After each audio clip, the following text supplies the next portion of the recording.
Hello మిమ్మల్నేనండి. అందరికీ నమస్కారం. శ్రావణ మాసపు పూజలో ఇవి కేవలం వస్తువులు కావు. ప్రతి ఒక్కటి ఒక లక్ష్మీ రూపమే. దీని గురించి తెలుసుకోవాలనుకుంటున్నారా? వీడియో స్కిప్ చేయకుండా చివరి వరకు చూడండి. అమ్మవారి కటాక్షానికి మూలమైన పవిత్ర నిధులివి. చిట్టి గాజులు శబ్దం ద్వారా దుష్ట శక్తులు తొలగుతాయి. స్త్రీల సౌభాగ్యానికి శుభసూచకం. గురువింద గింజలు శ్రీకృష్ణునికి ప్రీతికరం. ధైర్యం, ఆత్మవిశ్వాసం నింపుతాయి.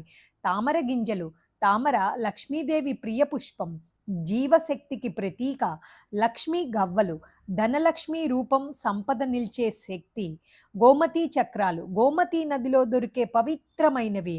శత్రుబాధలు దురదృష్టం తొలగిస్తాయి, సంపదలను కలిగిస్తాయి. శ్రీఫలం శక్తి ప్రసాదిక బీజం, లక్ష్మీ బీజం అని కూడా పిలుస్తారు. సంపదను నిలబెట్టే దివ్య గింజ. రూపాయి నాణెం సంపద చిహ్నం, కుబేర లక్ష్మి అనుగ్రహ సూచకం. బంగారు పువ్వులు త్యాగం, విలాసానికి ప్రతీక. బంగారు వర్ణం లక్ష్మీదేవికి ప్రియమైనది. శంఖం శబ్ద శుద్ధ దుర్గణాల నాశనం, విష్ణువు హస్తంలో ఉండే పవిత్ర ఆయుధం.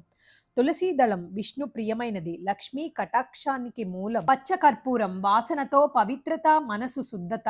నాగవల్లి అంటే తమలపాకులు సౌభాగ్యం, మంగళానికి ప్రతీక. శ్రావణ శుక్రవారాలలో తప్పనిసరి కొబ్బరికాయ. మంగళాఫలం 3 కన్నుల ఉన్న ఫలం అంటే త్రిమూర్తులు, త్రికాలాలు, త్రిలోకాలు సూచిస్తాయి. అంటే శరీరము, మనసు, ఆత్మ అన్నిటికీ శుద్ధి.